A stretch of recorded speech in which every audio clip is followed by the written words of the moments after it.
Welcome to Flat Earth Debate, Uncut and After Show. I'm your host Nathan Oakley, and if you are new to this channel, or you've not done so already, then be sure to subscribe, hit the bell notification icon and join button if you'd like to become a Nathan Oakley 1980 channel member and keep up to date with the Flat Earth Debate. If you would like to support the channel, there is a super chat that runs alongside each of these shows while they premiere, and there's also a PayPal, Patreon and crypto link in the info box below this video. Also below this video, you can get £50 for swapping your UK electricity supplier to Octopus Energy. Speaking of Patreons, I'm going to do a quick shout out to all of you who do support me on Patreon. So a massive shout out of thanks and appreciation to Michael Kahn, Patrick Gunnels, Banter, Will Brax, Mel B. Styles, Troy Shuker, Bose Nail, Samson, Maris, Mobile Max 777, Neo the One, Lost Cat FE, Rob W, Open Minded, Reese Pound, Del West Watson, Mike, Muted, Dick Earth Skeptic, Maria Neelands, Unbelievable Productions, Blue Ridge Ranger, Rob H, The Real Gabster, Windrider, Liam Nedrick Jr., Abraham Mohammed, Naibai, Adrian Quintana, Skeptic936, Life is Short, Fireball X, TheFlatEarthChannel.com, Texas Mike, Edwin Johnson, and David Wayne Foster. So another massive thank you to all of you for supporting me on Patreon. Now I'll hand over to whoever is in Discord and Google so you can enjoy their conversation while I set up for today's live show. We'll be today in Baltimore right now. Was it a good trip? Not since the hat went on the bed. It's not been. If you mention that hat one more time, Neil. What the heck? The 10th man didn't hear it. That's why my wife was saying, "Where's 10th man?" Because she knows you're Christian and you get all over me for claiming that a hat on the bed could cause bad luck. A hat on the bed. I don't know why Nathan's getting so mad. I seen it in a movie and it was a good movie. It's funny. Don't But trigger Nathan. Don't trigger Nathan with hats. He wears them. It's nothing to do with Anyway. the hat. It's everything to do with the correlative bad luck that you're ascribing to this totally non sequitur event of a hat being on a bed. Nathan likes to joke, but he doesn't like to joke when there's a fallacy possibility involved in it. Who cares? Listen, I'm telling you, I'm here. I'm witnessing it. Since that freaking hat went on the bed, things have gone wrong. My luggage went flying off my car onto the highway at 80 miles an hour.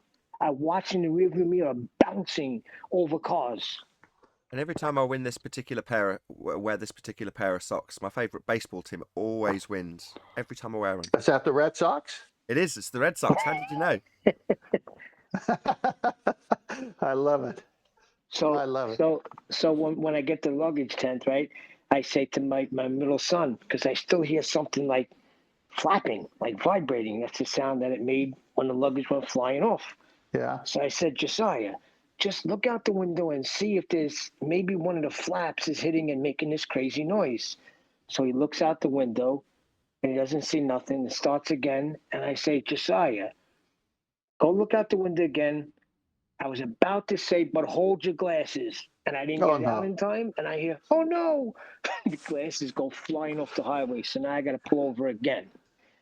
Now, doing 80 miles an hour, you go pretty far from where the glasses flew off. So I'm walking back. I get within 10 feet to where they were, but I didn't see them. But I hear, and I hear glass shattering. The car that was coming, just as I was about to get there, ran him over. You have the most interesting vacation stories I've heard in a long time. Everything was fine till that damn hat went on the bed. Hey, good morning, everyone. Good morning. Morning. I just thought about something, like it just came across my mind just now. Wouldn't fireworks be considered like a globe killer too? There'd be like a spontaneous projectile, basically like a bullet that explodes in one spot, and then if this this thing was spinning, when they like end up somewhere else as it was going. I've no idea what you're talking about. You have to explain better. I get it. I Okay. understand what he's saying. ahead. You want me to do it, or you want to do it again? No, you go ahead. If you understood what he was on Okay. about. No, yeah, you go He's- ahead, Tim. Yeah, he's saying if you go to a fireworks show, at least this is what I'm understanding, and say it's an hour show where they're going to shoot off an hour's worth of fireworks. Well, the first one that goes up explodes at a certain position to where you are in the sky. After an hour, they're still exploding in that same place. And instead of the Earth revolving, turning, as they say, it would be across the sky an hour later somewhere else. So it should have a streak of the smoke being like a wider path rather than the same place each time. Okay, I can only see that working if it was a completely calm night. And what you're saying is after each fireworks detonate, because obviously it's only in the air for a couple of seconds, like most of the examples they make with Coriolis. But the smoke itself, once it's gone bang, should be drifting away, right? It's in that particular position on a calm night if there's no wind. If you claim to be turning underneath it, then you'd see a long streak always. Yeah, the smoke does. Hold on a second, 10th. What? Say again. Go ahead. From Discord. Or don't. Okay, so I've been to fireworks show many times, and the smoke does drift due to whatever wind condition there is, and it's always where the wind is going. But the explosion is still in the same place because you can see that to the right of it, for example, there is no smoke, but all the smoke is always drifting to the left. Sure, we'd see drift if there was Coriolis, is the point. Indeed, we would. We don't, because there isn't any. Yeah, and if it was west to east, as they say, that the Earth turns, then if you just happen to be in that magical place, then the explosion in the sky, and say the smoke was drifting west to east, then the fireworks, the new ones, will be exploding in the path of the smoke. Yeah, So that sound like Neil that's deGrasse true Tyson there because with the magical. upon the fireworks like actual taking off, it takes a few seconds before it actually explodes. So it shouldn't explode right above where it just shot up from. Yeah, well, they very rarely do. They've always got a slight curve to their path. But it doesn't. I wouldn't say the firework itself is a great example because, if anything, they would use those examples and say, look, the firework always drifts, and just claim it does because it's only in the air for a couple of seconds. But I wouldn't say the fireworks. That's true. Even though the drifts will be way more significant than what it actually is. Which is going to give you a more significant drift? A firework for 2 or 3 seconds, or an aeroplane for 2 or 3 hours? The one that would give you the more significant drift is the aeroplane, not the. But that's why they use a bullet, because it's only in the air for a couple of seconds. Well, that's where they don't understand. They're opening up themselves for failure, because if they're going to say it happens over a couple of seconds, it's got to really happen over a couple of hours or 4 or 5 hour flight. But they don't seem to understand that. Yeah, the thing I need to start harping on about more than anything to the people on our own side is that when you give that example and explain how we don't see drift, most people get that. You know, they've heard a cannonball example where a guy fires a cannonball in the air and it lands in the barrel of the cannon. Well, obviously the Earth's not turning underneath then, but the response you'll get from a globehead is, well, no, what happened was the cannonball tracked along with the Earth as the atmosphere moved with the Earth. And you suddenly start scratching your head and going, well, how do I overcome this argument? Well, number one, they've just assumed Earth's turning, and number two, to see Coriolis effect, it's an effect that you observe as you turn underneath something. Now, the actual path of whatever the thing you're watching is irrelevant because it's a not actual drift. The projectile has no effect whatsoever to detail. It's the observed, apparent, seeming to drift away as you turn underneath it. So it's only an effect that can be described from your vantage point turning beneath something. And to see it, you've got to turn beneath it. So when they start detailing what the cannonball does in relation to the atmosphere they assume travels with an assumed spinning Earth, it's irrelevant to Coriolis because Coriolis is only observable as you turn beneath things. In other words, if you're on a roundabout, to describe Coriolis, it's what you see of the ball as it passes over the roundabout and looks like it's curving, or what you see of the tree from the roundabout looking like it's moving when it isn't. But the tree, in that example, doesn't have any effect at all. It's just a tree rooted into the ground, not moving. Looks like it is because you're turning beneath it. So as soon as they start detailing the projectile, it's akin to them detailing, well, the tree tracks along with the... No, it's a not actual deviation of the tree that is Coriolis effect. So you've got to see the tree seeming to drift when it doesn't, merely because you turn beneath it. So you've got to see the drone, the helicopter, the plane, you if you jump up and down. All of those things, if you're observing them from the ground, would seem to drift, and they don't. So when they start detailing the projectile, try to remember that the projectile's got nothing to do with the Coriolis drift. It's a not actual deflection, only observable as you turn beneath something. So to suggest that you move along with the thing in the air is to suggest you're not turning beneath it, so you don't have Coriolis. Yeah, it's the thought.co, if I may, causes of the Coriolis effect. So this is the causes, and the next one I'll read is Coriolis effect. So here's the cause of Coriolis effect, according to thought.co. The main cause of the Coriolis effect is the Earth's rotation. As the Earth spins in a counterclockwise direction on its axis, anything flying or flowing over a long distance above its surface is deflected.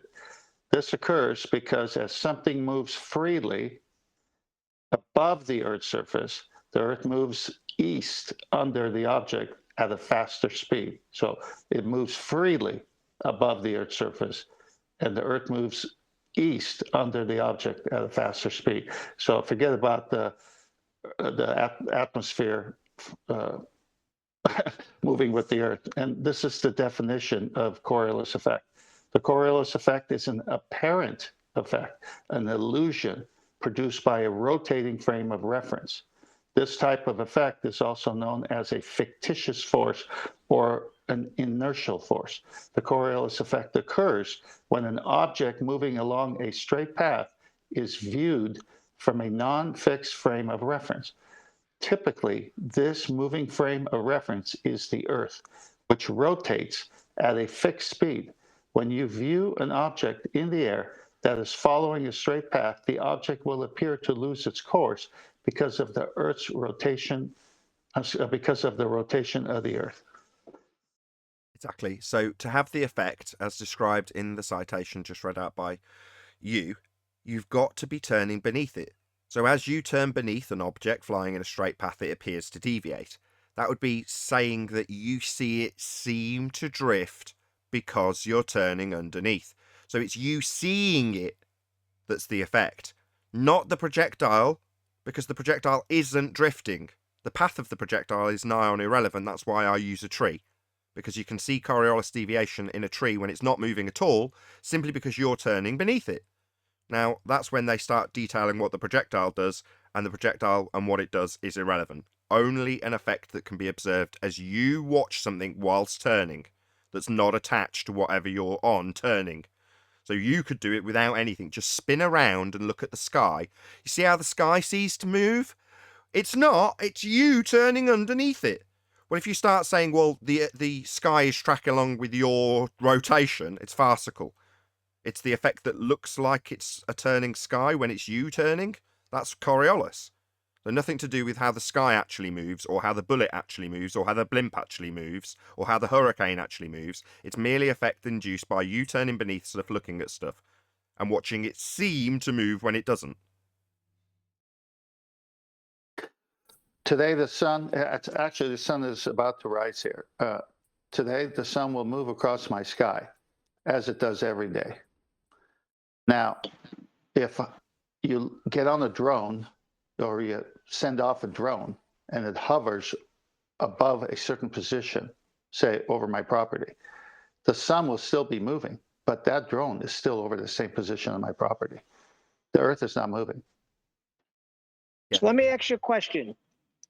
With the Coriolis effect, if it was real and the Earth were moving, so when my luggage went flying off my car, which way should it have deflected or apparently deflected? Whichever way you were driving, it would deflect in the direction of the spin. So you're going to move away from whatever direction the projectile has. So let's say it just leaves your car, and just for the sake of easy example, the moment it leaves your car, it just remains static. In other words, it doesn't have any continued motion, although it will. Just for simple example. Well, if you turned around in the car and looked at it, it would, to a very small degree in that period of time, appear to be drifting away at whatever angle you're pointing in relation to the claimed spin of Earth, because it's not attached to it anymore.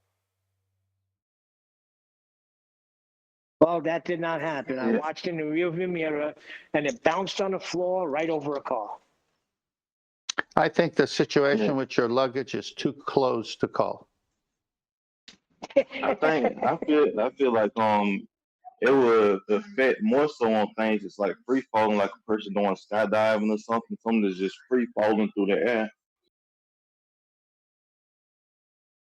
Yeah, that's a good example of something that should have a Coriolis effect, which would be Felix Baumgartner jumping out at a great altitude. Now, Coriolis is the effect of you looking at him from the ground with a camera and seeing him seem to drift away from your position towards the ocean as he falls through the sky, till eventually he lands in the ocean and you've had to twist your camera all the way to the whatever, left or right, depending on which way you're pointing, relative to your direction, right? As he drifts away, with the earth turning beneath him, you're observing him fall towards the ground and seem to drift away as he does so. Said nobody who watched it, because he didn't drift away. He just went straight back down. He landed, what, within a mile of where he took off from? No, he didn't. He landed, I think, up to 40 miles, if I'm not mistaken, east of where he took off. So he went east. So he went in defiance of what is claimed to have happened if you were observing him drift with Coriolis. Yeah. Right. He should have been more west. Shot was crazy. It was just plain Planet New Mexico. That's all. It was so dumb.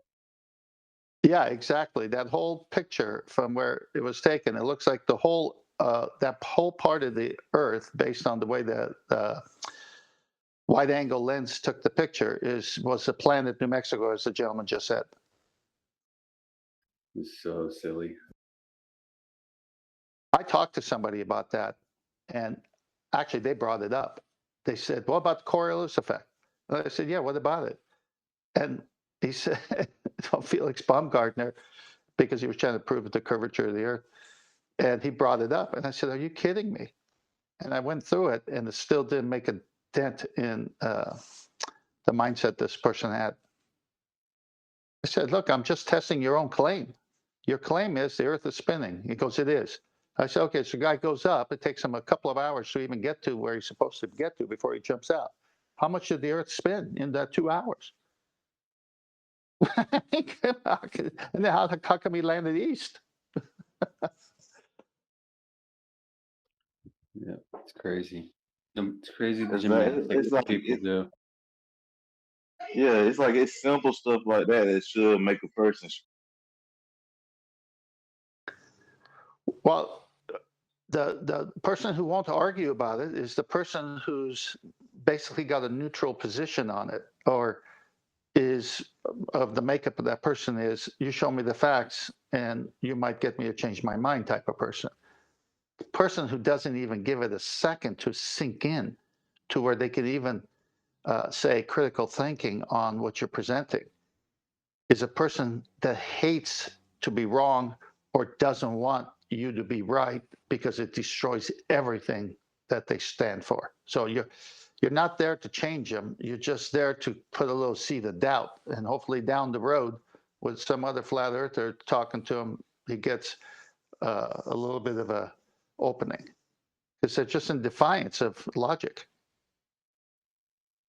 It sounds like my uncle, the great sailor. I tell him, he refuses to look at anything I have to show him because he knows how to use a sextant. And he's been navigating the waters his whole life. It's just ridiculous. Well, the sextant does work, and it does work when you navigate the waters. The problem is the presupposition that comes with a sextant, because they've created a whole array of calculations based on the sphere model, and it's so convoluted, right? Because if you know the GP of a star and you know where you are in relationship to that, it should just open up to the book and tell you exactly the distance. You don't need to go through all those other things, especially when you get 3 stars. If you get 3 stars, you get a fix. Nothing's going to change that. And that works on a flat plane because that's where they're doing it, on the surface. They're not doing it from the center of the Earth.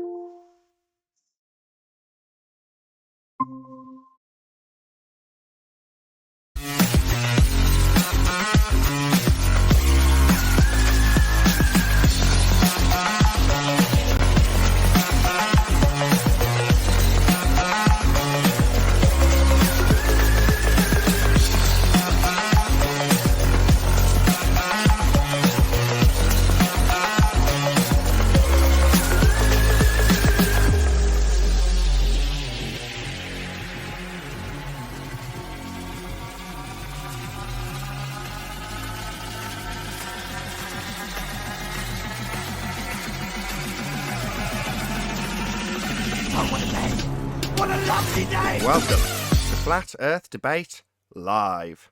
I'm your host Nathan Oakley, and if you are new to this channel, or you've not done so already, then be sure to subscribe, hit the bell notification icon and join button if you'd like to become a Nathan Oakley 1980 channel member and keep up to date with the Flat Earth Debate.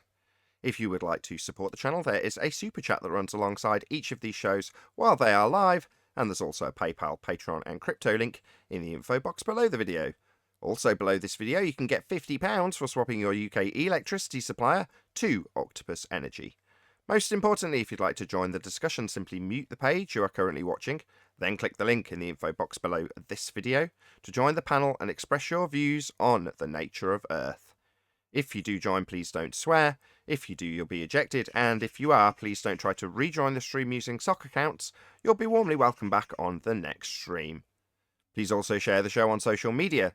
Sharing the show obviously increases the live audience, but this in turn increases the chances of a more diverse panel, so please share the show on Facebook and Twitter. One last time, if you're new to the channel or you've not done so already, then be sure to subscribe, hit the bell notification icon and join button to keep up to date with the Flat Earth Debate.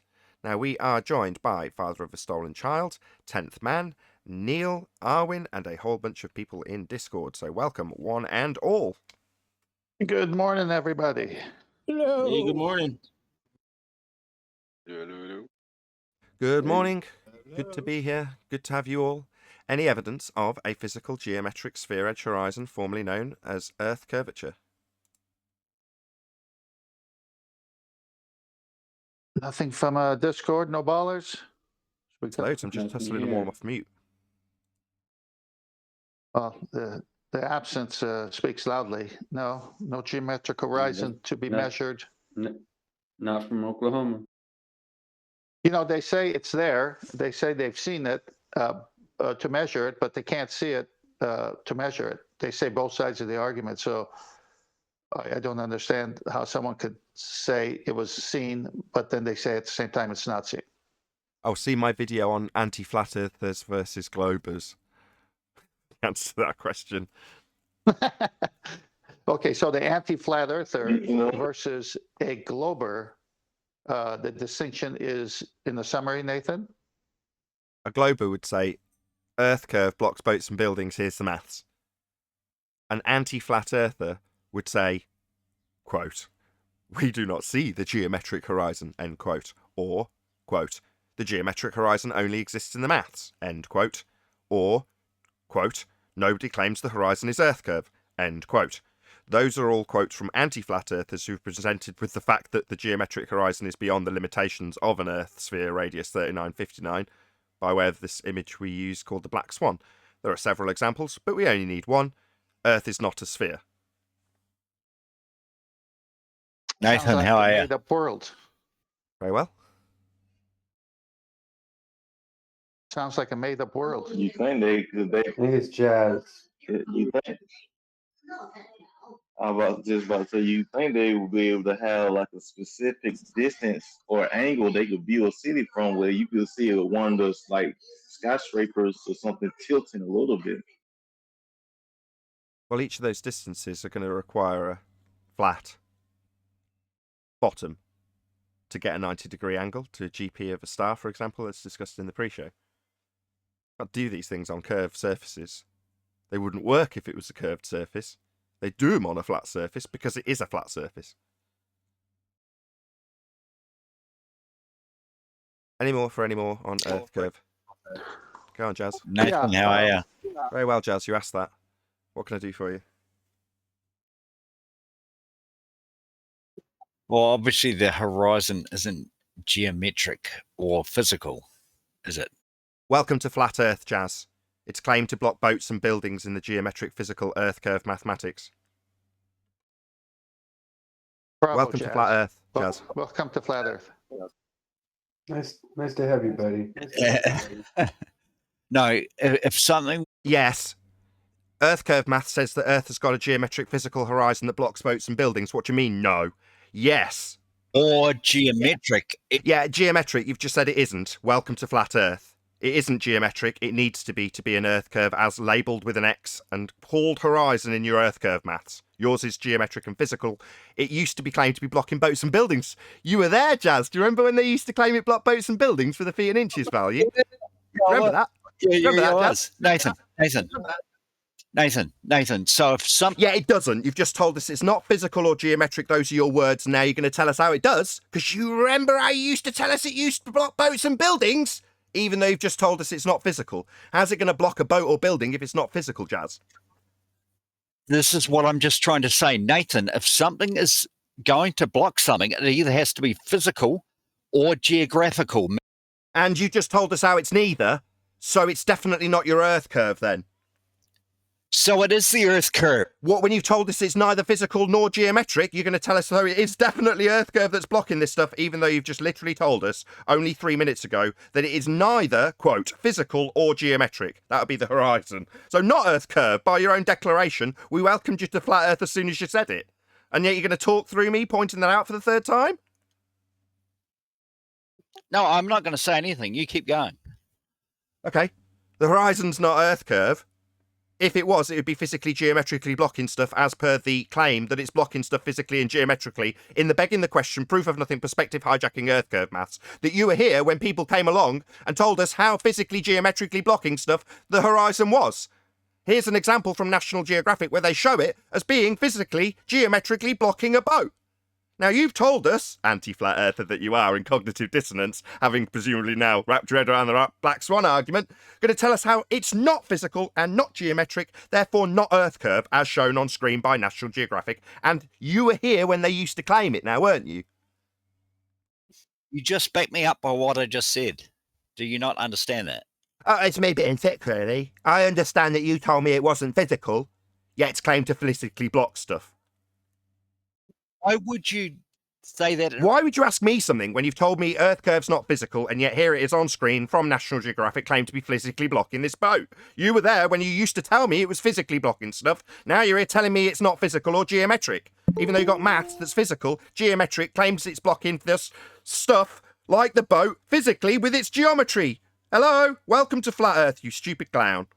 Nathan. Just listen to this just for a second. All right.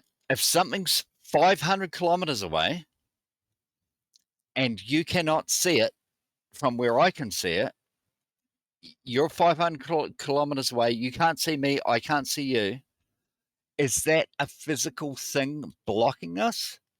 No, I'd say you were vision? just too small to see. It would be an effective perspective. You'd get too small to see. Of course, when you were here arguing that Earth curve was blocking our view of that person in the distance, you asked us how many feet and inches were getting in the way and they don't change with distance. So no, I'd say it's just merely a perspective effect, like we used to tell you back in the day. Of course, you were there when we were shot down and shouted down about perspective being a reason things could disappear into the distance. We were told we were making that stuff up and only Earth curve could block it with its physical geometry you've told us we don't have anymore, right, Jazz?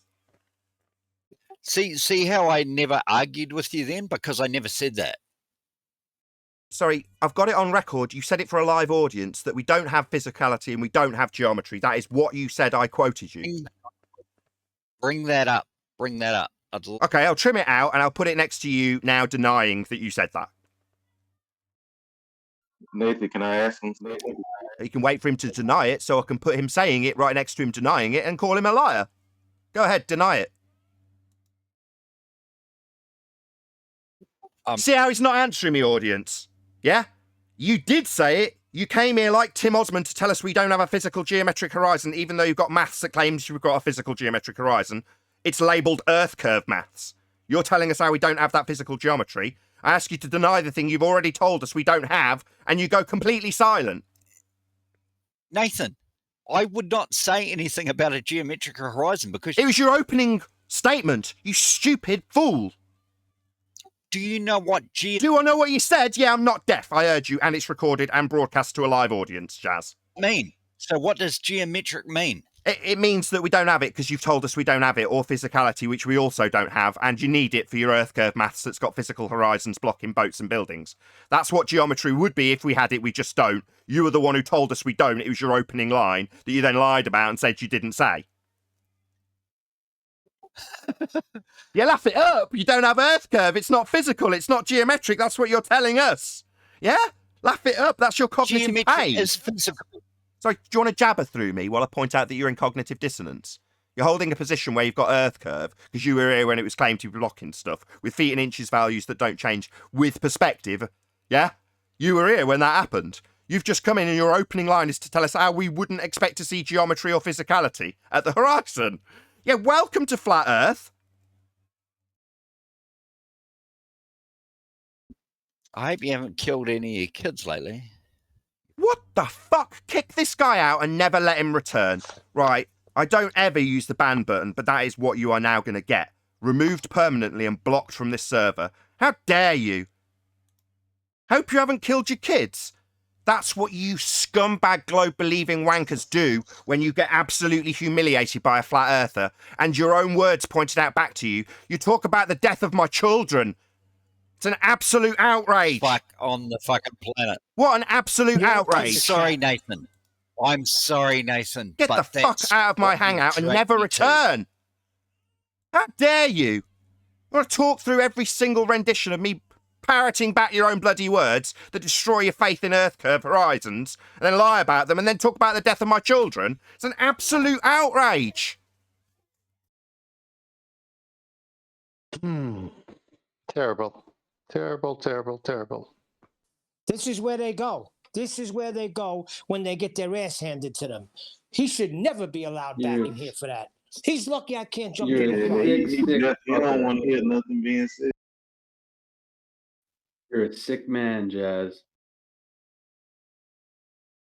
Nathan, I got 2 slides up for you, Master B. The guy did claim geometric. He tried to define it as something else after years and years of saying it's obviously the curvature of the Earth. Okay, it's up. Well, obviously it's the black swan, and they gave the Earth a radius, and that radius is 3959. They made the Earth a circle, so to speak, or a sphere, and the radius of 3959. Not flat earthers. We don't have a radius. All right, so don't bring your claims and say there are claims. If the Earth is a sphere with a radius of 3959 miles, then every horizon distance measurement must be no more than 1.225 times the square root of the observer's height in feet. Geometric horizon curve calculator. Now, it's very easy to test this. The next slide, please. As you can see here, these 2 photos are taken with the same camera and camera height 4 days apart. Not only are A and B both black swans, and Baltar's pay close attention, your physical sphere age horizon that blocks buildings and boats has moved. Does your spinning monkey ball inflate and deflate as Huey made this slide here? Now think about this. The horizon is behind the second oil platform in the picture A. And look at picture B. This is just 4 days apart. It's all perspective. Perfect. Any more on Earth curve?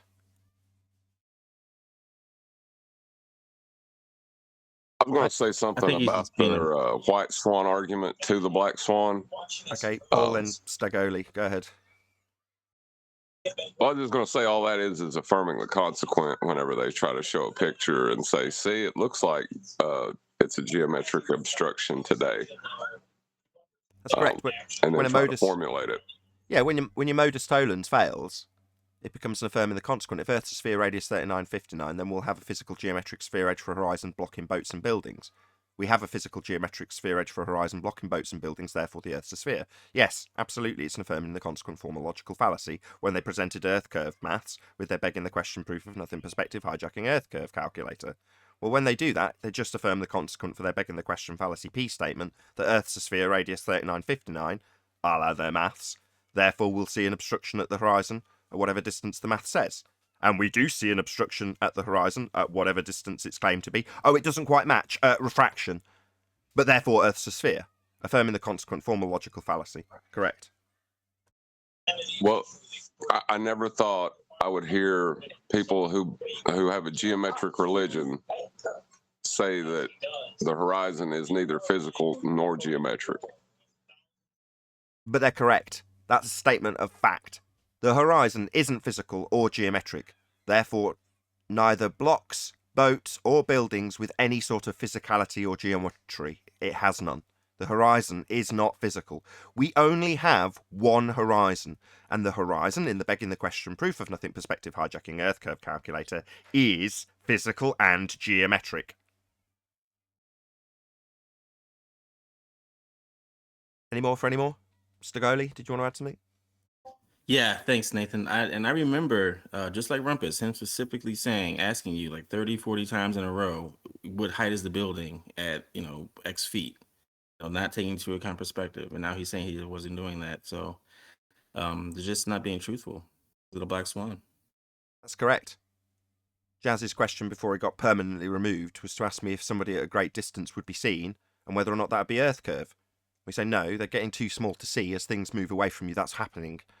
But we were shot down when they all claimed the horizon was a physical geometric sphere edge, when we said no, things can disappear into the distance because of perspective. That's flurfspective, they all told us, including Jazz. It's geometry, it could only be an Earth curve. Really? Well, now you're here telling us that it's not physical and not geometric as per your maths, with it being geometric and physically blocking things in the distance. And as to Scully's point, with a feet and inches value that doesn't change with distance. Why is the 20 feet missing from the clock? What do you mean? The clock's miles away. It's got a really small angular size. Yeah, we don't do that in our maths. Things getting smaller isn't accounted for. It's blamed on Earth curve and only Earth curve, with its physical geometry only. Oh, really? Well, now why are we being told that it's not physical or geometric? Oh, because we've debunked it with the Black Swan. That's why. Shout out to Godzilla37, who says, buy something for yourself with it. I like how it triggers bull believers when they don't get it. You earn this. Oh, well, thank you very much. I'll put it towards my mic that I'm saving it for. Thanks, Godzilla, for the super chat. Nathan, Yeah. before we move on, I think the biggest thing is the biggest thing is how all these structures continue to be 90 degrees relative to you when they're supposed to have this significant amount of obstruction, meaning that it's supposed to be a big decline. So there should be a tilt somewhere. Like it shouldn't just be standing straight up. If there's this obstruction represents the Earth curve, and Earth curve means to them means level is following along the Earth curve. Yeah. In spite of the fact that when level is used to actually measure anything, it's actually taken as being what it is, which is level and not curved. Nathan, Merriam-Webster defines geometry, a branch of mathematics that deals with the measurement properties and relationships of points, lines, angles, surfaces, and solids. What's that I hear? It's not physical. Oh, right. Yeah. Strange how we were told it was Earth curve blocking this stuff in the distance. Not anymore, though, eh? Yeah, we know. It's not. It's flat. Perspective is real. Let's move on. Any evidence of axial rotation of the Earth-based variety? No, but it's good to know that they are catching up. A little behind, but they're catching up. Yeah, in a way, it was nice to have Jazz here telling me that the Earth curve's not physical or geometric when he sat around for hours and hours telling us how it's physical and geometric and blocking the Isle of Man. Yep, they used to tell us how much of a building was missing. I remember. And they demonstrated Oh, sorry. No, go ahead. Go ahead. I was going to say, can they demonstrate a non-inertial reference frame without a radial value that can be measured? No, their claim of a non-inertial spinning reference frame for you to observe Coriolis from would come with a radian value, and we don't have a radius. Any evidence of the R value? Black swan. Baby. See, it's all mathematical. They assumed they lived on a ball. They gave it a value, a radius of 3959. That is their Achilles heel, because now we can pin them to that. And as the Black Swan says, as I read earlier, the observer's height in feet 1.225, the horizon could be no more than. They're stuck to that, except when they go there to find it, it's not there. Oh, okay, well, it's there mathematically, but we can never see it in reality. Well, then you don't live on the ball. So they made a mistake by giving it that radius, huh? Well, they just assumed it Big and mistake. used begging the question fallacy throughout your childhood to get away with a begging the question fallacy when you come to defend it as an adult. So the defense from a normie or a glober is to say, we already know it's a sphere. It's like, well, that's a begging the question fallacy. And they go, I think you've made up begging the question. It's like, no, you've been indoctrinated to do it from birth. You already know you're on a sphere is a begging the question fallacy when you're trying to prove you're on a sphere. But you've already been indoctrinated to believe you're already in the know and you're educated for saying it. So therefore, when anybody comes and challenges it, you start from the standpoint that you already know. So an affirming the consequent that uses a begging the question fallacy, i.e. my maths, therefore earth curve, therefore my maths. Well, that's a begging the question affirming the consequent that you've got no idea you're even using. Half the public don't even know what a begging the question fallacy is, if they're a normie. If they're here and they're in a debating arena, the chances are they've looked it up at some point. Or not. Come in and tell me I've made it up, maybe. You know, Nathan, subliminally, they keep doing it. I was watching I subscribe to a comedy show feed on the YouTube, and this comedian came up, and he's on, small theater. Behind him is something that looks like a bookshelf, but a fairly big size one that's got probably 1, 2, 3, maybe 5 or 6 different shelves, but it's wide. Okay, on each of these shelves, horizontally, bunch of different types of spheres, of all. One that looks like it's really old, one that looks like it's new. There must have been over 25 spheres on these 5 different shelves behind this comedian. So as you're watching the comedian, your eyes, of course, are seeing the globe-shaped spheres behind them. And then if you watch any commercials, you see that got spheres everywhere in the commercials all the time. And so subliminally, they're still doing it, saying you live on this, you live on this. They keep showing it, they keep showing it. Universal Pictures has it at their beginning. All kinds of things, especially with today's, what do you call it, CGI. Amazing, except it's all in math. It's calculated. It's not real. This is sort of 6 years ago, or maybe 5 years ago. I can't remember how long it is since I came to this subject. Probably 6 years. That was the first sort of thing you start noticing. And as time progresses, you realise that while you're calling it subliminal, there's sort of an implication that someone has intentionally crafted it. So if you study subliminal messaging or subliminal advertising, it's a very, very carefully crafted mechanism to get you to buy something or get you to do something or get you to think in a certain way. And the implication is when you say, oh, well, here's a globe in The Simpsons, obviously it's been put there for subliminal reasons. Not necessarily. Because of what I stated earlier, which is to say that we've been indoctrinated from birth to accept the begging the question fallacy that we already know we're on a sphere when we haven't proved it to ourselves and the evidence shows to be contrary to that. When you've got that idea or notion already embedded from birth or from very early childhood, you'll automatically start including those things just because that's the way your world is and you want to relate to the nature of your world. That's just human nature. So in so doing, you're inadvertently putting in subliminal messages, but you're not even aware at a conscious level that you're doing it. You're just going along with the worldview that you believe in and putting a piece of imagery into whatever videography you're producing without consciously being aware that you're subtly brainwashing the world or keeping them brainwashed with this notion of a sphere-shaped Earth. That's just your world, and therefore you put it in because it looks pretty. Well, is that what we talked about last week about the consensus? What was the second part of that? Consensus view or whatever we said? Well, no amount of consensus reality changes actual reality, in the respect that if everyone believes you're on a sphere and then you appreciate or prove it to yourself beyond a reasonable doubt that it isn't, it's flat and motionless, at that point the world hasn't folded or unfolded, depending on your viewpoint when you change. But that's just purely consensus view moulding your reality. So you believe that the sky is a vacuum and that the ground beneath you is curving away from you at a rate that you just can't tell. You just can't see. It's so imperceivably small from your vantage point that you'd never notice. So you're justifying the reasons why you can't see this, only to then reify it, not because you're intentionally brainwashing somebody or trying to cognitively manipulate them with subliminal messaging, but just because that's something that's part of your world. Nothing more, nothing less. Now, this is interesting because I brought this up before. When I was a kid in school, I told my science teacher, I said, I don't feel that I'm spinning. I don't think we're spinning. I know you're teaching this to us, but I know what spinning is. I get dizzy. You know, we have roller coasters where I live. I know what spinning is. And he'd say, that's the guy who said about that evolution, everything else. Look, I don't even believe it. I just got to teach it. So that set me off at that point, realizing that even the teacher has to teach something that he or she may not necessarily adopt themselves.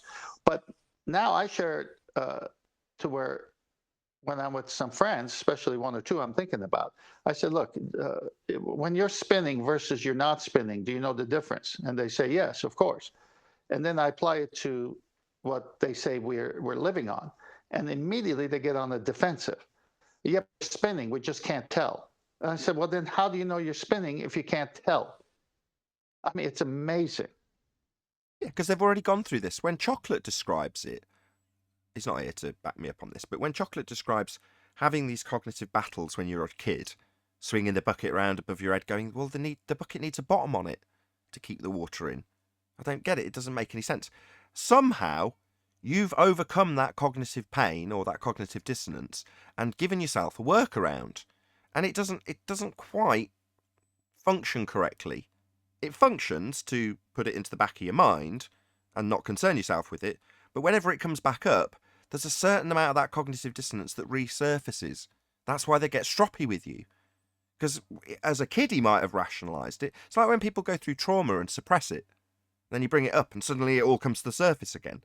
Well, that's what it is. It's literally the trauma of trying to cognitively wrap your head around something that makes no sense when you're a kid, knowing that the world around you understands it better than you do, to your assumption. You think everyone around you knows better and understands it. You just don't, but it's okay because everyone else does as more intelligent people than you. So being challenged by it just brings all of those emotions, fears, concerns, cognitive dissonance. It all comes back to the surface, and you get the person turning into that little brat right before your very eyes.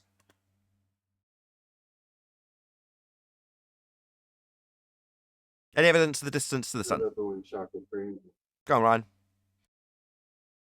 Oh, I'm sorry about that. I was just gonna say I was replying. Can't to hear what you. said about Miles away that from your I love mic it or when he something. brings up the- I can't hear you. You're muttering or something. You're too far from your mic. Try again. Go. You can do it. How's that? No distance to the Oh, sun. 10. Go ahead, Ryan. Sorry, no. I was just bringing up how much I enjoy when Chocolate brings up those old stories of when he was a kid because it triggers my mind because I was thinking the same shit. Yeah, same here. But I did put it to the back of my mind. I was very much into the globe where Chocolate wasn't, I don't think. He had the questions about it, but kind of put the questions to the back of his mind. I did the same, but went on to think it's fascinating. Space is interesting. I like it. I like Red Dwarf. I like Star Wars. And I liked sure. NASA. I was subscribed and watched all their shit. Excuse my language. Yeah, but the bucket, spinning a bucket of water over your head, like I was taught in school, that's not even because of Earth's spin. Isn't that inertia or something? That's something I did. I don't know about Chocolate. I can't speak for him. But after being told or given the explanation for how the water sticks to Earth, I went home in my back garden, filled up a bucket of water and started spinning it around in a kind of manner that I was suggested it worked. And what went through my mind was, it's got a bottom on the bucket. It's not flying off because there's something at the end stopping it going out in that direction. And I was a very young kid. Yeah. I remember. Yeah. I remember but I was kids giving the actually same saying example. it to the teacher. You remember somebody saying it to the teacher, Ryan? Yeah, saying, but there's a bottom on the bucket, teacher. I remember specifically multiple kids bringing that up. And I mean, no I doubt said the it's teacher not a said, look, ball. don't worry about it. It's just the way of explaining it simply so you can understand it. It doesn't mean it actually works Yep. like that. And you go, oh. And that's where the seed is planted for the cognitive pain that you experience and have come to the surface when someone like us brings it up. You become that 8-year-old. Yeah, that's exactly what she would say. I used to be too. able to explain it. Okay. But Go I ahead. needed. Well, Hold yeah, on. okay. Go on, John. If you measure curvature, then you have to live on a sphere. If you live on a sphere, you're bound to that sphere in some way. Obviously, it's an inertial vector, just like the bucket. Yeah, you'd feel it. What do you mean by inertial vector, like the bucket? Watch Eric DeBay's most recent video when he talks about going in a circle and being constantly accelerating.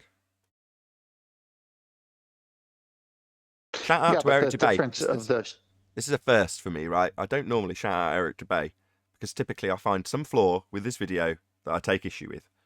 In this instance, I can't, off the top of my head, think of any issue I take with Eric DeBay's most recent video about exactly that. So go and check it out. I'm going to recommend it. Go and watch Eric DeBay's most recent video about constant acceleration while you're moving in a circular fashion, as described in the heliocentric system. He expands it out into being on a racetrack that you're travelling around in a circle like an oval or whatever. But the racetrack moving around the stadium, spinning around a bit like a waltzer, and then the entire stadium being on a concrete platform that's spinning around. You know, he describes it really well. So go and check out Eric DeBay's video. The most recent one is very, very good. back to John, if I may. John, you there? Yeah, go ahead. Okay. All right. So pretend you're a baller again. So is the shape of a bucket different than the shape of a ball? Yes. That wasn't a How yes can or no you question. use the bucket example. That wasn't a yes or no question, John. Come on. Okay. The reason the water stays in the bucket is because it's inertia. The reason you stay on Earth is because of your inertia. Can you demonstrate swinging the ball with water on it and the water staying on the ball? Or are you limited to a bucket with sides and bottoms? But you have to have an inertial direction of some mass. Well, if you can do it with a bucket, which has some mass, why can't you do it with a ball-shaped sphere with water on it and spin it so the water can stay on it to prove your point? Centrifugal force. Because of the sphere below it will attract it to, or will be rising up. And that water's inertia. What? Rising up? What about the people on the bottom? Well, it only appears to be rising up. I know it's actually rising up. It only appears that things are attracted to it. Oh, well, if it only appears convoluted. If it only appears to be attracted to it, it's not actually being attracted to it. Therefore, it doesn't explain this. Then, does it? Hold on a second. That lake, the lake and the ocean is not on a smooth surface. Neil, that's the conclusion you've just ruined. Thank you. So, if it's a apparent force, it's not actually going to overcome the problem of it not pushing against the outside of a bucket when you say that it's clinging to the side of a sphere. When it's an apparent force, i.e. not actual, not going to do that then, John. Oh, yeah. Yeah, that's a problem. Okay, Neil, thank you. Can I say something now? You can now. He's conceded the main point. Go ahead. He was conceded. He was done from the beginning. Anyway, listen, these oceans and these lakes, they're not on a level ground. There's crevices for them to be in. So there's buckets all over the earth. How about that? And with the earth spinning, with all these seas being inside of little buckets, that's how it happens. No, because the buckets are on the outside pointing out. It's like saying a golf ball with the little divots, right? Let's say you've got all the little golf ball, I don't know what they're called, and Tenth will know the name of the nodules that are on a golf ball to make it cut through the air better, more aerodynamically. Well, if you imagine filling dimples. Say again? Dimples. dimples. Imagine filling each of the dimples on a golf ball. Now, the first problem you're going to encounter is that once you've filled the ones on the top and you turn it over to fill the ones on the bottom, it all dribbles out. So it doesn't stick to the bottom. That's the first problem you've got. But then if you start to spin it, let's assume that you've somehow magically get it to stay on the top and bottom at the same time and you spin it. The force is going to throw those water droplets outwards. Now, in the case of the bucket, the bucket itself stops the water. In the case of the golf ball with the dimples, it doesn't. It just throws them off. What if those dimples were deeper? Then it would contain more water to throw off when you started spinning it. Same problem for the stuff at the bottom, though. It's still going to dribble out. Yeah, I guess that ain't going to work. I got a point to make about that, though, is every example that we've given has a measurable radius. Earth does not. So what you're saying is when they assert that we've got a convoluted, backwards description of how the non-force, apparent force that isn't a force, holds water in opposition to the way it wants to fly off, you're saying that in order to make that backwards assertion in the first place, you'd have to have a radius value to assert the spin rates, etc. And they don't have that. Is that what you're saying? Right. How do you have the density of Earth through Cavendish, supposedly, if you don't know the volume? They don't. They don't have any of that if they don't have a radius value. And calculating mass by way of an assumed R value that's been debunked is pretty useless. So they don't have it, John. Yeah, that's what, yeah, right. R is essential. And they don't have R anymore. It's dead. We've killed it. Black Swan. Bye-bye. Globe religion over. What's the result if you want to remain on the globe or retain your globe faith? Well, you'll come here, having formally told us how much Earth curve physically blocks boats and buildings with a feet and inches value, to tell us that it's not physical or geometric. That's what happens when you understand the Black Swan argument but want to retain a globe faith. You'll then relinquish all notions of globe edge horizons blocking boats and buildings with feet and inches value in favour of telling us that we don't see geometry and that the horizon's not physical. That's what you'll do. And we'll welcome you to Flat Earth.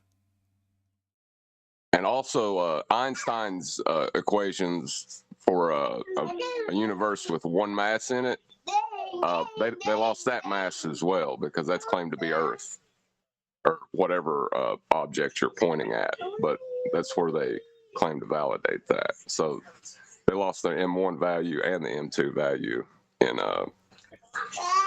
Newtonian. They've lost their Newtonian M1 and M2 in terms of the single mass when it's asserted through the field equations of Einstein. When they're asserting it with the mass of Earth, they'd need a radius value to derive it in the first instance, and they don't have that either. To do their pseudo-geometry, that would be geometry in a pseudo-four-space environment we don't inhabit. Yeah, they don't have an R value for that either. It's crumbling all around them, John. And at first, we were like, what else can we link the R value to? And over time, it's becoming more and more rapid, right? The floodgates have opened, the dams have been destroyed, the levees have broken, and all the water's gushing out quicker and quicker as we highlight every last detail that fails on its arse because they've lost the R value. Earth's not a sphere, Beg people. the question. Go ahead. I was going to say, if you're going to beg the question, you better be right. Yeah, if you're going to say we already know we're on a sphere, then your automatic assumption that you're on a sphere better match with being on a sphere. And when it doesn't, and it not matching destroys the measurement of an R value, then you've got big problems. You being a sphere-believing fundy muppet that's going to have a lot of cognitive pain as a result. Problems don't actually arise in physical reality as a result of your cognitive dissonance and pain and realisation that the sphere is no more. There's no actual problems beyond your mental problems, and they're self-induced. They're your problem. Talking to you, fundy globe believers, by the way, just so that's clear. Any evidence of the distance of the sun? That's where we started this. I know we were on R value, weren't we? Any evidence of a self-perpetuating molten iron core at the centre of a presupposed, that's R value, spherical Earth? No, like you said, once the Black Swan came out, and of course this one we dealt with prior to that, but lots of tragedies along the way for the mathematical calculable world of theirs that only exists in the math. So no. So no axial rotation. Why? Can't get a radius value. Yeah? No gravitational accretion. Why? Well, because you can't get a radius value. No molten iron core at the centre of a presupposed spherical Earth with an R value, because you haven't got an R value. No geometric horizon to block boats and buildings, because you haven't got an R value to refract it into a non-geographic position to get around this black swan. That's the only rebuttal. Oh, it's not geometric and horizon that's physically blocking stuff anymore. It's refracted into a non-geometric position with a refraction based on the R value we'd need it to be physical to get. So they don't have a horizon, they don't have axial rotation, they don't have a centre of an Earth with a molten iron core, they don't have any gravity assertions. It's all dying quickly. Your globe faith is crumbling around you, fundies. Better get used to it, because it's going to get worse. Well, they still only got one thing, at least. They got abstract math and calculations. And pictures from Narnia.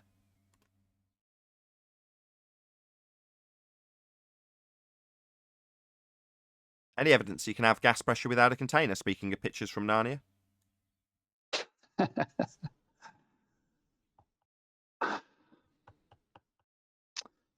One of the best questions ever asked. 111 people watching this live show. Smash that share button. Don't get any promotion elsewhere, so it's all down to you guys to share this show and increase the popularity. Also, don't be scared of the like button. Smash that like button. What's it mean for atmospheric law if there's no sphere? Oh, yeah. Atmosphere's out the window as well. Sphere-shaped air, you say? Oh, what's the sphere? Oh, it's the sphere based on a radius value of an Earth that you've had debunked. Yeah, that's going to be unfortunate for when you beg the question of air in a sphere that's violating natural law, not filling a container. Oh, it's all falling by the wayside, fundies. The R value death was when we told you the Black Plague. It's going to slowly kill off faith in globe. Any scientific evidence of gravity?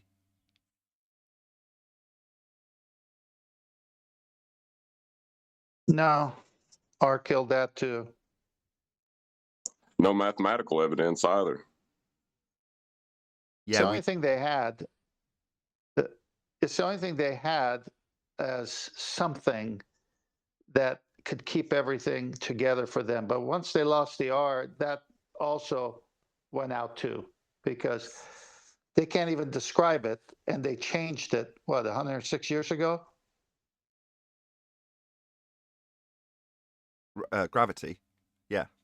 Yeah, it's no longer a force that attracts anything. So they needed it so that they can have everything stay on this ball. Then they said it was a force. Now they say it's not a force. So then how is it staying on this ball? By the way of people's mind's eye, believing pictures like the one on screen, where they are shown a sky vacuum with Superman flying in it, and high-pressure gas below it not expanding into it in violation of natural law. The picture on screen, which is an area you will never visit because it's not real, that would be a second law of thermodynamics violation, sky vacuum called space, is shown to you all the time. And it's asserted that the black area is a high-pressure gas not filling a low-pressure area. France in the Virgin Atlantic is, I think, on the 11th, supposedly going up, and going to be in space with some people. Well, when we were viewing that sunset the other day in North Carolina sand dunes, I posted some pictures in Master B if you wanted to glance at them. There was a guy like in a parachute type thing, but with a motor on it, buzzing around up there. I'd say he had to be about maybe 1,000 feet in the air, maybe less. I might be wrong. So my sister-in-law was saying, I bet he can see the curve of the Earth. I said, it's an impossibility. You are never going to see the curve of the Earth. You will never see Earth like you see when you're watching the beginning of a movie or what NASA shows you. You will never see it because it's not there. Well, because it's not Earth curve. The horizon isn't Earth curve. So when people ask questions that lead into the begging the question of a sphere-shaped Earth, they're questions like, well, how high do we need to go to see the curve of the Earth? That automatically begs the question that the horizon's a physical geometric sphere edge. So you're going to ask about when we get to see the sphere edge. Or if you're a flatty and you start saying the horizon rises to eye level, you're leading in to the response that no, the horizon is going to block your view of boats and buildings at however many feet and inches this calculator says it's going to block them at. When they reify the horizon, which in this case Neil's saying you won't ever get to see in the same way the Superman picture presents it, which is true. You can't get to space. It's not real, it's Narnia. But ultimately, it begs the question that the horizon's a sphere edge. And it isn't. The horizon is not a physical location for blocking stuff. No, I told you you'll never see it. Yeah, because the horizon's not physical, not because you can't get high enough. Oh, yeah, I didn't need to put that part in there, but that's what I was getting at. That's it then. That concludes housekeeping. Not bad. 45 minutes into the live show. Last couple of shows, we didn't even get through all of them, I don't think. By the way, I watched the sun come up in South Carolina yesterday, right off the beach. Wow, that is an amazing, amazing sight. And I still want to know how it works. Yeah, I got to experience that through the eyes of my eldest daughter. So in the evening, she's looking and pointing out where the shadows are and where the sun's coming from to me. And then the following morning, we get up and she goes to look for the shadows. She's like, the shadows have changed. And then she starts pointing out that the sun's moved and how it's moved and how the shadows have changed. I was so proud. That's awesome, Nathan.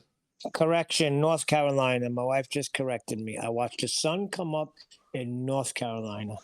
Yeah, but your luggage is in South Carolina. That was that was very scary getting off the highway and grabbing that luggage. Hang on. That was a segue to one of your pictures. So I saw Neil post a picture of the sunrise, and it's a very localized sunrise. Now that defeats the ballers' claim that the sun is 93 million miles away, because they need light to come in parallel. And when you look at sunrises, and Neil has a good one, it's locally rising and lit. The predominance of the light is in one area, but there's to the right and to the left of it, the rest of the horizon, it's not lit. But they're saying that the sun is 93 million miles away. That whole horizon should be lit the same way. Possibility, right there. You shouldn't get divergent light rays from it. It should just all come in parallel, light it all evenly. It should disappear with what they describe. It disappears with a terminator line. And the terminator line, in the case of the heliocentric model, in the assertion that the sun just disappears behind a physical geometric sphere edge horizon. Once the sun goes beyond that at the great distance, it should just be, as you say, just a line of light along the horizon. Shouldn't be this point with light emanating out and dissipating or diffusing as it reaches the edges of the parameters of the picture. That shouldn't be the case if it's 93 million miles away. It's an absurd notion. We have no idea what the sun is before any fundies leave comments. Well, what is it then? How far is it? Well, this doesn't work on your flat earth reification that you don't punt here. Yeah, before you give any of that, it's just not 93 million miles away. We know it's not because the distances are based on R. That's another thing that's gone. Yeah? Kepler's third law of interplanetary motion needs an assumption of Venus being the same size as Earth and Earth having a radius. Well, you haven't got either. So your scaling values are irrelevant if you haven't got that assumption of Venus being the same size when you measure the transit. So that all goes down the toilet too. Every measurement for every distance to every star that you've ever thought you knew was a certain distance away is all wrong. Number one, we don't know that they've even got any physicality. They're just lights in the sky. But all of that crap that they gave you about the heliocentric model and its distances, we've debunked the R value, and that specific value, that number, is ascribed to Venus so that you can get the scaling values through a transit. That's what's done to give you those values. 93 million miles, that's where it comes from. It also debunks the speed of light. Shout out to Brian's Logic, subscribe today. You need an R value for that. AU, the distance to the sun. Well, that your light measurement, that's completely buggered if you don't have that distance. That Einsteinian crap also down the toilet. It's all gone. You're watching your globe faith flush down the toilet. Well, if you look at orbital mechanics, it doesn't work without an R value either. It's based on R. When anybody ever says orbits, I say that's a begging the question fallacy. That's the assumption of it falling around a sphere. Yeah, definitely a begging the question fallacy. No different to assuming R or assuming Earth curve edge horizons. Assuming orbits. So you assume we fall around the sun? All right. Why would you assume such nonsense? Well, when we fall around the sun, in orbital. That's how they'll start their argument. Just beg the question immediately. We already know we're falling around the sun. When did that come out, orbital mechanics? I don't know, Neil. The heliocentric system, Well- we debate how long it's been around, don't we? So if I was to ascribe a value based on the historic information, I'd immediately start cringing.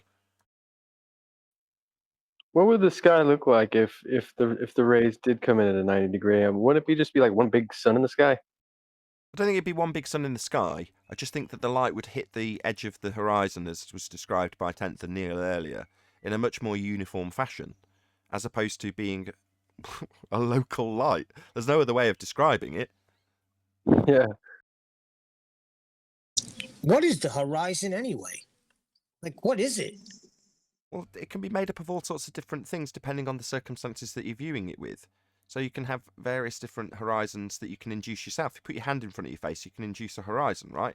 But the horizon that we talk about, that's at the edge of your peripheral view, or the edge of your view, full stop, is the horizon, yeah? As opposed to, well, that top of the mountain is the point where the sky and ground meet. Well, in technical terms and literal terms, that's what the horizon is in that circumstance. However, when it's calculated to be the diffraction limit or the limitation of your view or the most limited angle to the deck when you're looking over it, those are the things that are asserted to, or formally asserted to be Earth curve edge horizons. Now, that's all gone down the toilet too since we actually debated about it, as is being pointed out by several people at the moment. Hold on a second. Where you point out this line that intersects the sea and the Isle of Man, that's not the horizon. Why would you say such a thing? That's not the edge of the land and sea. That's not the point where the edge of the land is showing the edge of the sky behind it. That is not what we see. So therefore, where they assert the horizon used to be, at what we would call the diffraction limit or a limitation due to atmospheric, as they call it, conditions, isn't a horizon at all. It's not where the land meets the sky or the sea meets the sky if there's an island sat on top of it. So they've just utilised what we would call the diffraction limit in perfect circumstances, obviously notwithstanding weather. That's what they've called Earth curve.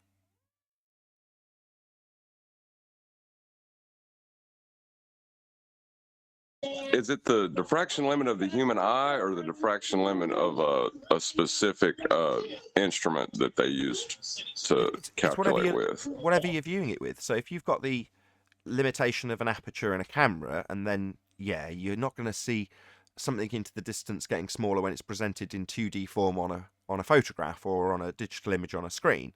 That's not going to give you any depth of field whatsoever, other than what's been taken by the aperture and limitations of that lens, the camera's lens. So it's down to whatever's taking the picture, or in the case of you could be looking through a telescope, then you'd have to factor both in. You've got two lenses, right? Well, you can calculate all of that with the Rayleigh criterion in terms of where the vanishing point will be. Now, that vanishing point isn't taught to you in any physics class, it's taught to you in art class. So when you see a picture like the one on screen, you instinctively know that things are getting smaller and smaller and smaller into the distance. Transpose that into what they ask you in Earth curve maths, and they'll ask you why a certain feet and inches value has gone from the bottom.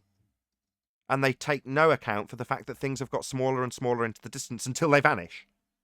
Well, why do they vanish? Well, let's ignore the perspective that we're seeing on screen and assert that at the end of this road, Earth curve's getting in the way of anything beyond it. And I'll ask you how a 2-foot wall that's missing a foot of it beyond these trees, there's a little 2-foot wall along the edge of the road, why can't you see the bottom foot of it? And I go, well, because it's too small. And they go, no, it's definitely Earth curve that's getting in the way. Forget the fact that stuff's getting smaller.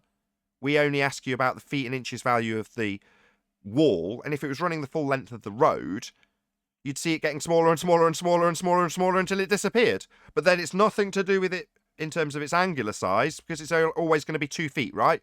So they can say when it got too small to see, it's still 2 feet. So when there's a foot missing, it's like, yeah, but a foot close to you in the foreground's massive. It could take up half the frame. If it was in front of the lens, it could block the entire picture. But when it's in the distance, it's teeny tiny and can disappear. But they just call that Earth curve. A physical obstruction that they'll take you to Earth curve maths and show you where the physical obstruction blocks the bottom of a wall with a feet and inches value that doesn't change with distance. Well, that's a physical obstruction. And what was that Jazz said at the beginning of the live show? It's not physical. It's not geometry. Yeah, welcome to Flat Earth. We know. Hey, Nathan, I got Nathan, I got 3 slides for you, Master B. Okie doke, they're up. Go to the one. Go to the last one with the sun and the earth with the rays coming in parallel. Do you see that? Yep. Okay, we'll start with that. All right, so this is the way they say it is, and this is the way they need it to be. But this is not the way it actually is, because when you're navigating with a sextant, the nautical almanac's already preset center of the earth, center of the sun. But when you're doing the sextant reading, you're getting the lower limb or the upper limb of the sun, not the semi-diameter, because you can't look into the sun directly. And so they got mathematics in there that eventually tell the navigator that what you actually measured after you go through the calculations is the center of the sun to the center of the earth. And that's what they need. So I'm going to prove the fastest way to kill the globe is the sunlight. So they need the sunlight to come in parallel because it doesn't work unless it does. Second picture. What does the title say there? Does light come in at funny angles or parallel lines? What do you see here, folks? Is that parallel? Every picture, and there's thousands of them. I've posted hundreds here before. It's all divergent. So when you're on the surface of the earth, you're getting these kinds of rays. This is the light you see. It's divergent. It's not parallel. Now, there's a problem with that. Go to the last picture. This is a great image from an old video. Those 3 lines coming in from the sun are parallel. One, they needed to hit the center of the earth, the radius, celestial horizon. You see the angle formed there. They need that corresponding angle at the surface. So that surface would be the guy with a sextant on the boat. They also need that same corresponding angle for an airplane using a bubble sextant, where there's a level on it to where that's how they get the bubble. If the sun does not come in parallel as depicted here, those 3 yellow lines, it's over for them because you can't have the corresponding angle from the surface or the airplane to match the radius, the center of the earth. We saw how the sunlight comes in. It's divergent. Just the sunlight destroys the globe model. Bye-bye globe, year of the sextant, 2021. You can hear that presentation in a bit more detail when it's up against a fundy. I've trimmed it out and then even did a short for the first time. I didn't really want to do any shorts, but I thought that's worthy of me actually going out to the effort of figuring out badly how to rotate it, which you can't do on an iPad. So if you're listening, Apple, I know you all watch the show. Be nice to actually be able to edit a YouTube Shorts video on an iPad, but you can't. You have to do a massive workaround and it looks crap at the end. Anyway, even though it did look pretty rubbish at the end, I managed to cobble together a shorts called The Sextant Proves Earth is Flat. And each of these angles that you're measuring along circles of equal altitude and gathering up the angle to whatever you're measuring, if these were lines to 3 different stars instead of one sun in the example, well, all 3 of these, can't really count the top, it's not overland, both of these would have a circle of equal altitude, and it would necessitate that by the fact that they're measuring it with a straight, level plane to get the angle in the first place. And then the distance to the GP, the position, the geographical position of the star, i.e. where it's over the land, could be thousands of miles away. And each circle that you draw out, so long as you've got a sextant to actually measure the 0 line towards the horizon on a flat surface to that star and 2 others, you can get a fix on a circle of equal altitude that's intersecting 2 others on an area that could be tens of thousands of miles, all flat. And it would only work doing it that way. You can't acquire this angle if the surface is curved. It doesn't give you one, it can't be done. Certainly wouldn't infer that a star that's geographical position is 1,000 miles away over there has got a level surface between you and it. It must, or it wouldn't work. So it can only be flat.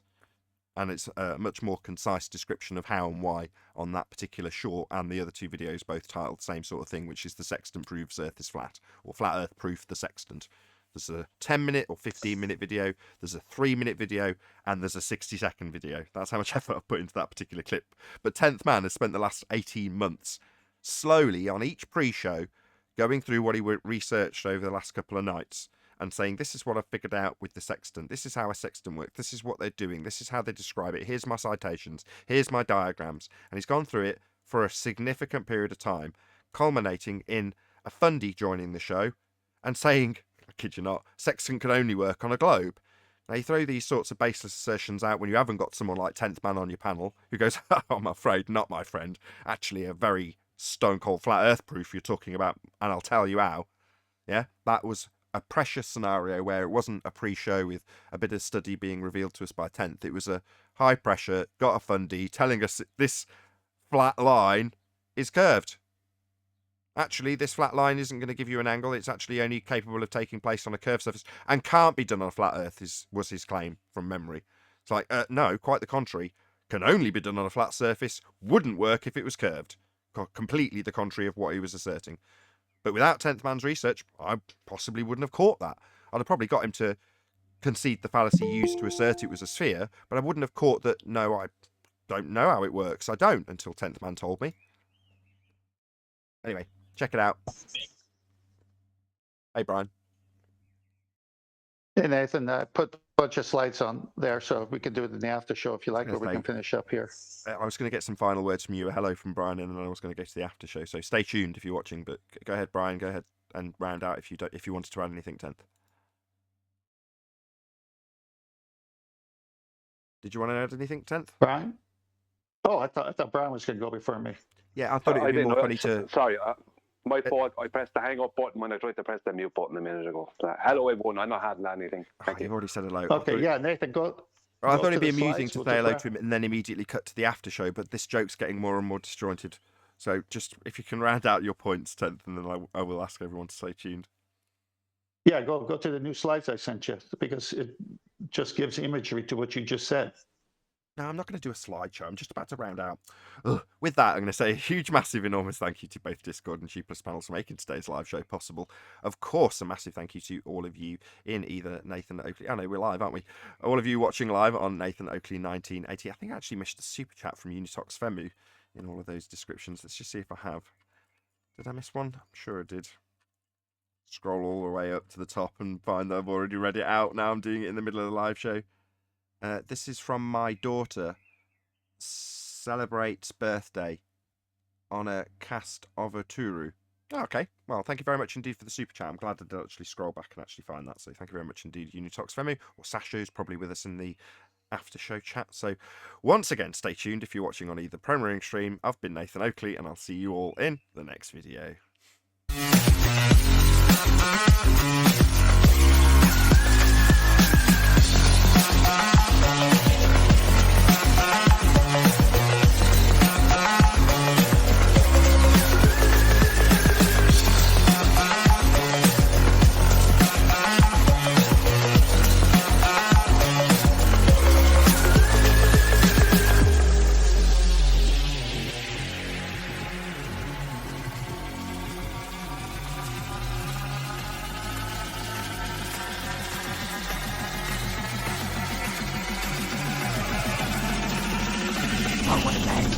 What a lovely day!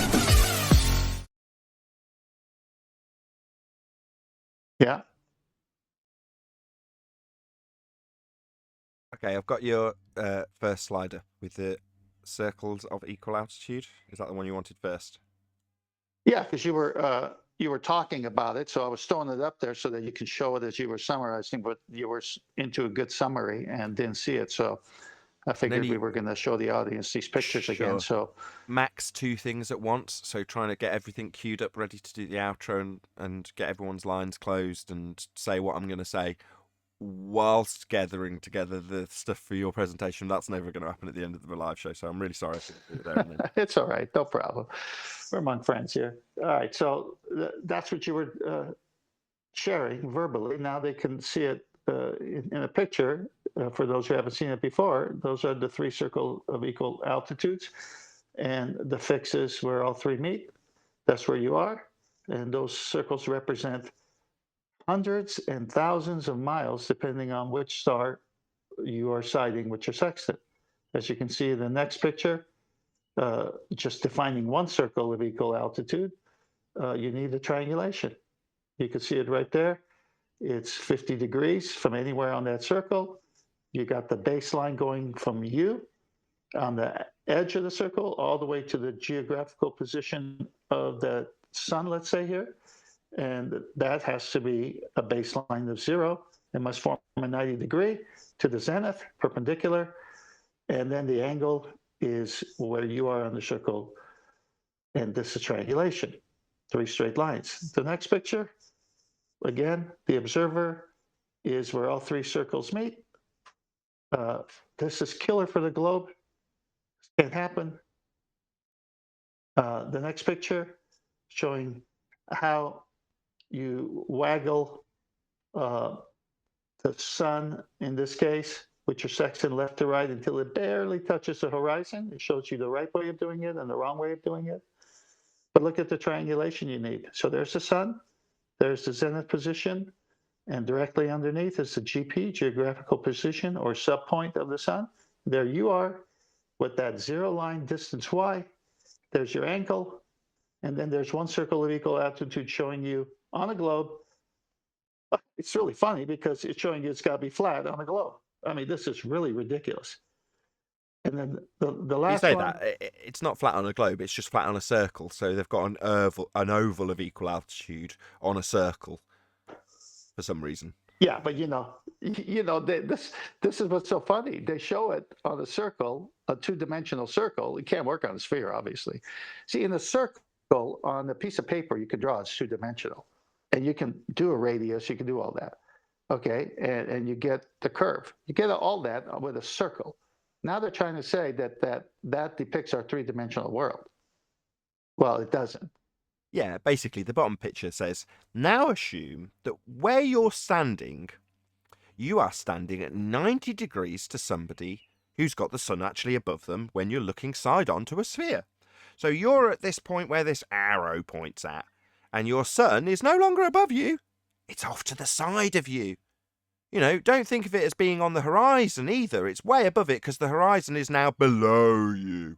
Your horizon is down now in this depiction, and you're standing 90 degrees onto a sphere. You're basically pointing outwards. And you go, why do I have to assume any of this crap? Well, because none of this actually works in the first place, so we've got to put it in a strange orientation to disorientate you, because what we're actually doing is assuming that it sits below a flat surface when we take this triangulation measurement. In fact, it has to sit on a flat surface or we couldn't be doing this. But we need to skirt that and put you on a sphere and give you an oval of equal altitude on a circle in a 2D depiction with a star that's a sun that's off to the right, still above your head, even though the horizon's now below your feet. It all makes no sense. But there we go, that's their way of getting around the fact that this absolutely unequivocally does not work on a sphere. So the last picture, real world versus Eratosthenes' mistake. When you're going to pre-assume a globe, globers, ballers, respectfully, you're going to measure shadows. And you're going to say the shadow is caused by the curvature of the Earth. And that's exactly what the right-hand side of this picture shows, is that the well at Siam and then Alexandria, 500 miles away, there was a shadow. So over the well in Siam, there was no shadow. It was the equinox. And then the 500 miles away, somehow with a walkie-talkie, Eratosthenes figured out the 7.2 degree shadow. Then because they have a sphere, how many 7.2 goes into 360 degrees? They figured out the circumference of the Earth. But this necessitates that the shadow is caused by the ground curving away. Whereas the picture on the left shows the same shadow can cast if the sun is moving away and casting a shadow because you're an angle to the sun. Oh, by the way, that's the way sextant works at the end of the day, right? So let's go back to the picture of the sun coming with parallel lines to the Earth in the live show. Tell me when you're there. I'm way ahead of you. Okay, this is the way the sun has to come in with light for any chance of a globe and a radius and shadows, any chance. One slide kills the globe. This one. I don't have to prove anything. The only thing I got to show is the slide before it, divergent rays. It's over with divergent rays. You cannot have a sextant work per the globe model with divergent rays. It could only work per the globe model if it's parallel, light coming in, because they need the corresponding angle to match at the surface as it does in their fictitious radius, center of the Earth. Ball game over for them. So I understand that, and you still got guys like Jazza coming in here, first of all, hanging themselves, but still holding on to a belief that the Earth is a globe. Unbelievable. Well, you heard him laughing every time it was pointing out. When he reaches the point that he can't quite cope with it cognitively, he started laughing. And the last resort was to say something quite depraved. So that type of laughter, that's like hysterical, like hysteria laughter, you know? And then you come out with something that he said, which I would never repeat, but there's something mentally wrong, I think, with these ballers. Anti-flat earthers. Anti-flat earthers. I realized that as I said it.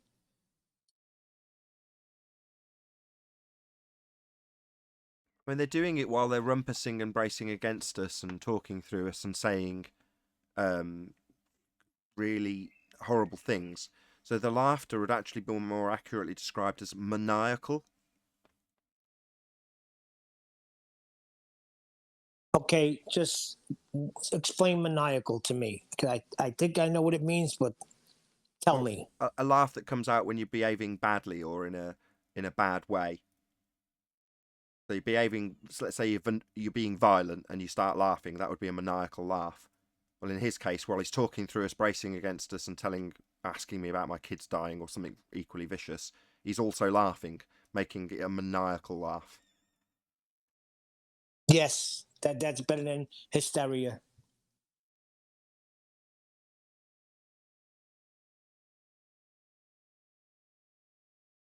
Where do they go from here? And what new proofs are they going to come out with for our side? I would like to say I'm glad Nathan made the distinction between anti-flat earther and a glober. I think that's an important distinction. It's been met with a lot of praise in the comments. So yeah, lots and lots of people leaving me messages in that exact vein.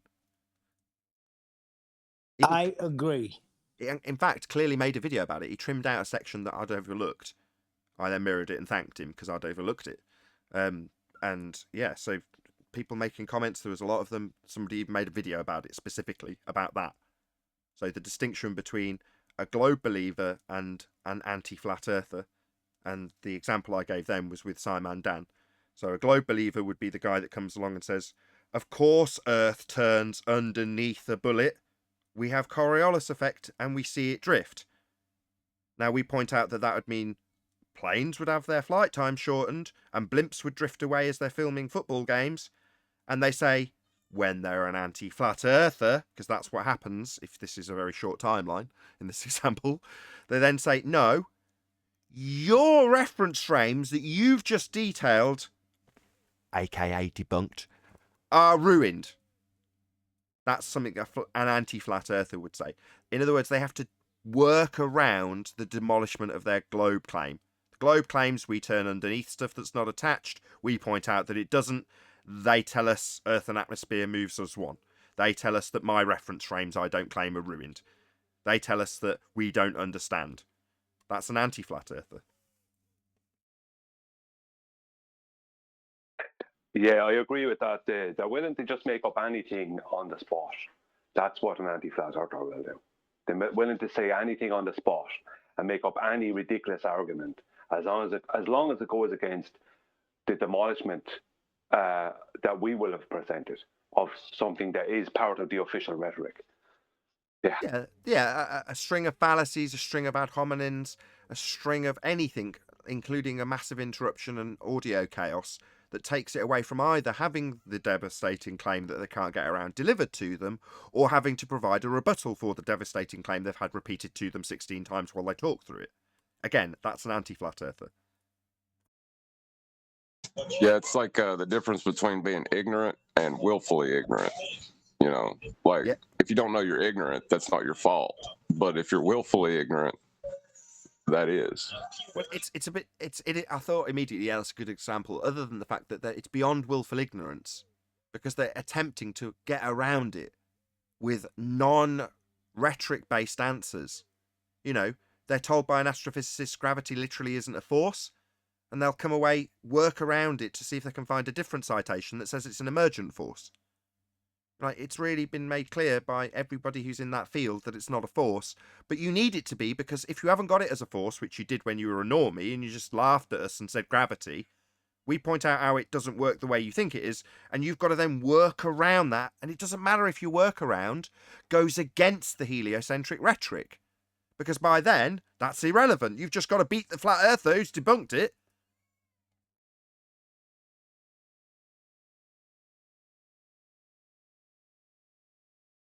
Yeah, you know that they're not globers anymore when they get to the point of going against Einstein. That says it all. Yeah, somebody who did that today was Jazz. He basically told us that the horizon's not physical, geometric Earth curve. That was his opener. Well, you know they're not globe believers anymore, because if he was, he'd be telling us how Earth curve got in the way of boats and buildings in the Isle of Man, like he used to.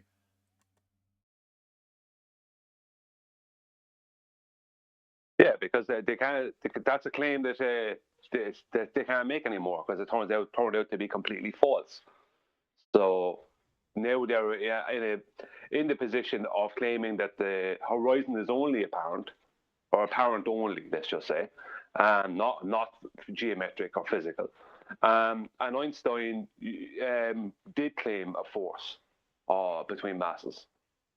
Telling me a force of attraction between masses, when it's complete and utter rubbish. But they are willing to say it, because whatever they have to do to keep what they want, to keep alive the thing they need to stay alive, because that's what we're at. And the people watching just want to hear that they've done it. Doesn't even matter if it makes sense or goes against the heliocentric rhetoric, because how it will be positioned to the dumb audience that's just looking for a cognitive affirmation of what they already believe. They just want to hear that anything that's slightly troubling has been dealt with, in whatever way, by their guru. And so long as their guru says, I've debunked it, here's how I've debunked it. The gravity force that's not actually a force, but you can think of it as a force, even though literally it's not a force, end quote, George Musa, is actually an emergent force, and that holds the gas here in violation of natural law, without containment. And everyone who's watching goes, yeah, I'm still a globe believer then. Didn't have to do anything except watch his YouTube video. Thumbs up. Flat earthers are dumb. Yeah, I mean, Einstein, I believe, now, there's not even my belief on it, that he kept the word gravity there because he knew the world was so tied to this belief of a force of attraction between masses. But he states very clearly that what people think or thought was gravity, in his theory of general relativity, he states very clearly that it's just an effect of acceleration, a fourth dimensional effect of acceleration, and that's all it is. That it basically, I can't read his thoughts, but to me it sounds like he was correcting them, kind of, and letting them down easy, kind of thing. With his theory of now his theory of general relativity is a lot of rubbish as well, but that's besides the point. The point is that is their current rhetoric. He took away that mass attracting mass, and they brought it back 54 years later in 1969 when they showed the moon landings and they showed this force of gravity going on, because they couldn't show the curvature of space-time and effective acceleration. They couldn't show that on film and make people believe they're on the moon. But if they showed a force of gravity, an attraction between two masses, and guys jumping around slowly on some moon surface, that was more believable. And since then, they've had to keep it alive. Yeah, they needed a demonstration of gravity, not pseudo-Ramonian force space-time bending, or not the gravitational accretion of a body of mass, not the uneven distribution of mass causing the bending of space-time, but instead 160 now out-of-date mass attracting mass, M1 attracting mass 2, in this case a hammer, being dropped on a surface that doesn't exist. The moon exists. The surface they claim to be the rock they travel to through a second law of thermodynamics violation sky vacuum that would leave us all dead because we wouldn't have any gas to breathe. It'd be an availability of volume for it to all fill. Therefore, we'd have no gas. So they definitely didn't travel to the moon to then attempt to affirm 160 out-of-date mass-attracting mass, because the very gas that they had to travel through and apparently leave to get to the vacuum, to then get to the moon, all of that gas would also be capable of following the exact same path that the rocket took. And it would. That's what gas does. It's a law of nature. So the gas is just, you just wave it at the barrier that's non-existent, do you, in your rocket? Oh, look, we've just passed through all the gas, and now we're in a vacuum. Why isn't the gas following along with us? Oh, well, it just doesn't do that. Why? Well, because we've got a not actual force that you can think of as a force that's not actually a force, that's an emergent force, but literally is not a force. And that holds the gas here when we travelled to our fake place and faked going to the moon. Yeah, all nonsense, all in violation of natural law. The sky is not a vacuum. They definitely didn't travel to the moon. And when they got there, they definitely didn't confirm that mass attracts mass. Gas defies that. Yeah, I mean, outside of the solid container that's necessary for gas pressure, let's just say, the only thing that can affect or control gases in any way is temperature. There is nothing else. Temperature is the only thing, because that can decide on that decides on how close a gas is to becoming or going from a phase change back from gas back to liquid or whatever. You know, so temperature decides what gas does, but gas will always fill the available volume. You know, it will always do that. You know, temperature can control it within a container, but gas needs a container to have any pressure at all. You know, it's just... No, you're spot on. The second delta after temperature and containment is going to be phase change. So you know, if you started to argue about a delta caused by a temperature change once you've got containment, that would be the gas, which is filling any available volume, but then undergoes a phase change because the contained system allows it through temperature changes and variance as you raise in altitude. Well, all of those factors require containment for you to have gas pressure, for you to vary the temperature, for you to induce phase change, for you to have it fall back down to the ground and then start the process off again with the gas going up. All in total defiance of gravity as a force of mass attracting mass. It isn't. Well, to have temperature, you need a container. So to have gas pressure, you need a container. And to have a vacuum, you need a container. Now, we have a gas pressure gradient, something that is only possible due to two things: a container and temperature. Temperature is only possible due to container. You know what I mean? You can't have temperature without a container. You can't have gas pressure without a container. And we have what would be considered a low-grade vacuum up high in the sky. And that's only possible due to a container. And temperature causes that. So the whole thing is controlled and caused by, let's say the whole thing is controlled by the sun, but the gas pressure is only allowed to happen due to a container. Because the whole thing, there wouldn't be gas pressure, there wouldn't be vacuum, and there wouldn't be temperature if there wasn't a container. Spot on.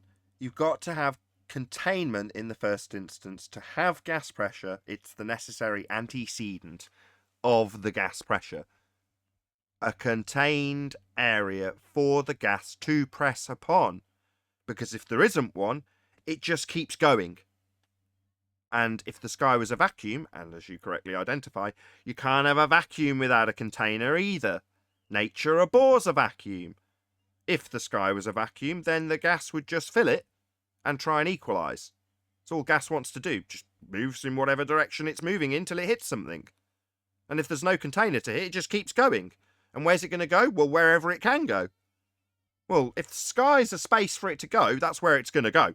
And we'd never develop gas pressure to begin with. Earth as a sphere would never develop gas pressure. It can't. Every time a gas particle's released from the rocks, it just flies out in whatever direction it flies out and keeps going. Never collides with anything. Just keeps on going. So where are you going to attain gas pressure from in the first place to start arguing with us about gas pressure deltas, gas pressure gradients, temperature that we've got, and require containment to have all of it? You're never going to develop gas pressure in the first place if you've got a sky vacuum. Yeah, well, I mean, their argument that they hold on to, that a force of gravity, something that's 106 years out of date, even within their own official rhetoric, is creating a gas pressure gradient, is such a load of rubbish. It would be such a better argument for them to state that it's being created by temperature. At least then they'd have something. Then we'd be at the point of arguing the temperature needs a container. But the thing about it is that at least that they'd have a more realistic argument. Because anybody, you can show it, you can go to any university or any primary school, and you can only show the same thing. If you want to show a demonstration of a gas pressure gradient, right, you have to show it within a container, whether you're showing it to little kids in a primary school or you're showing it to professors in a university, right? You're going to have it contained, and you're going to have a temperature change for that gas pressure gradient to be created. So why would they hold on to? I don't understand why they held on to and why they continually hold on to this. Gravity is creating a pressure gradient. It's the worst argument ever, because they don't even have the gravity in their own official rhetoric that they are claiming anymore. That's 106 years. That's gone 106 years ago, number one. And number two, there was no scientific evidence for gravity in the first place. And now gravity is just a mathematical belief, isn't it? So I don't know what they're doing. Indeed. They can't assert temperature because they have a thermosphere. So if they're they couldn't assert temperature as a container. Well, see, yeah, but they could keep the argument, John, within let's just say 30 miles off the surface of the Earth. They could try that. No, they can't. Now, maybe I shouldn't be giving them ideas. No, they can't. They can't, because let's say they do. Okay, so they say, oh, well, we've already got gas pressure within 30 miles. We know that for certain. Where'd you get it from? Earth a sphere? How did you develop it within the first foot? Yeah, no, I understand. I'm not going against that. But my point is, they could make their argument and hold their argument within the first 30 miles when they're talking about a pressure gradient, and just ignore the whole thermosphere carry on. I'm only speaking as if I was on their side, what I'd have to do, because there's no way you're right. Arguing. No, that is what they do. They argue all day about the delta of gas pressure and skirt the issue of having it in the first place. So where'd you get it from if the sky's a vacuum? How did any gas emerge from the ground and then stay within the vicinity of the ground beneath it when all it has is an availability of space to fly off in, and there's nothing going to influence its change of direction because gravity's not a force? So it's not coming out and going, oh no, I'm going to slow down and then stop and then I'm going to go back down again because of gravity. No, that's definitely not what gravity does. But we can describe what gas does. It just expands in all directions till it fills whatever volume it's got. So you'd never develop gas pressure. But that's exactly what they do, Brian. Yes, you're right. As a baller, they're just going to ignore that and argue all day about how you've got a thinner air at the top and a thicker air at the bottom. It's like, well, it's produced down low and it gets thinner because it's going up in defiance of your gravity that you're claiming. So it has made its way to the top of Everest, even though there's very little gas actually being produced there. And there's gas above it, even though there's none being produced above the tip of Everest. None whatsoever being produced at all. But yet there's still gas there. Well, how did it get there? Oh, it went up, didn't it? And that's what it would continue to do into whatever space it's got. If there was a sky vacuum, it would just fill it. But, even if you just look at their Mount Everest claim, right? That's such a bad claim because they never did any research. The reason that you have such a low pressure at 5.5 miles up, which is what Everest is, I think Everest is 5.5 miles high. The reason it's such a low pressure there is due to the atmosphere I have to say the word atmosphere, sorry, the atmosphere plane, let's just say. So boundary layers, Right? The boundary layers is where the majority of all gas pressure is. When you go past the boundary layers, your local boundary layer, like when you see the clouds, this is all part of that presentation I did. In the summertime, the clouds are higher than in the wintertime, they're lower. Or in warmer conditions, they're higher. In the colder time, they're lower. Because the boundary layer rises and falls. In the daytime, the boundary layer is higher. In the nighttime, the boundary layer is lower, right, on average, right? The boundary layer is the reason. Because Everest is way above any local boundary layers. So that's why it's not like it's a gradual thing. It's not so gradual. Once you go past the boundary layer, it's not so gradual. The majority of gas pressure is within the boundary layers. All they had to do was do one search on this. And instead, they spend years arguing instead of actually finding out the real reason. It's mind-boggling. Sure, but ultimately, when that question's asked about why we have got less up at the top of Everest than at the ground, it's like, okay, but ultimately speaking, it's all still made its way up. So in terms of why it's there at all, it's made its way up by a diffusion. An entropic effect is the only reason it's up there in the first place. It's up there, I might add. Well, yeah, so it's made its way up, and it's getting further and further away from the 160-day M1. So what's going to stop it carrying on? Because entropy says it's just going to keep going. What's that? Oh, well, gravity. Well, if you're going to assert that there's a force holding it here, it would have to go up and then slow down, stop, and then change direction all on its own. I.e., if you're watching it, because we've got an emergent force making gas completely defy gas behaviour, that would be to say that it goes up and stops, reaches absolute zero, something that is not possible, in order for it to then go back down again.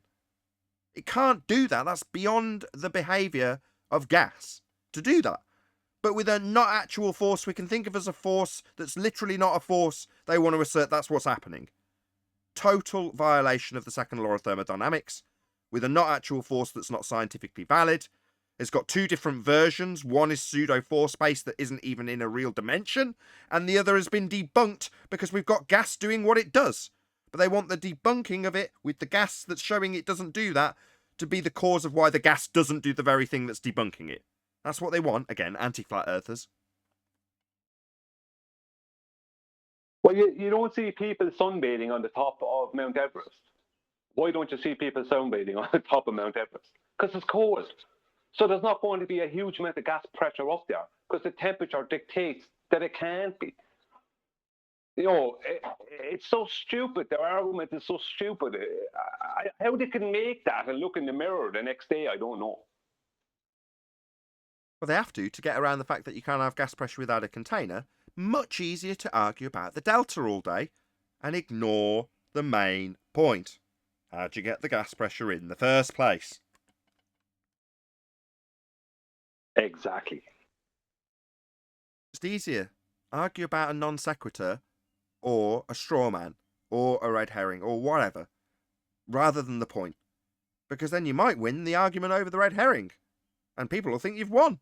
And hopefully no one will notice that you haven't addressed the original point that's been brought up. That's why they hate coming here. You know, that's the thing I get the most commendation on. You never let them off track. Yeah, that's why they don't come. Because they can't non sequitur away from whatever stupid statement they've made that debunked their own claim. That's anti-flat earthers. They'll come here and literally in the first breath, like Jazzaconda did, debunk their own claim of a sphere with its physical geometry and sphere edge horizon. They'll declare that's not the case in the first breath. Yeah, they will make, I'd say, if you left them off, now you don't, right, and rightly so, but if you left them off, they will probably debunk their own claim 3 and 4 times in a row.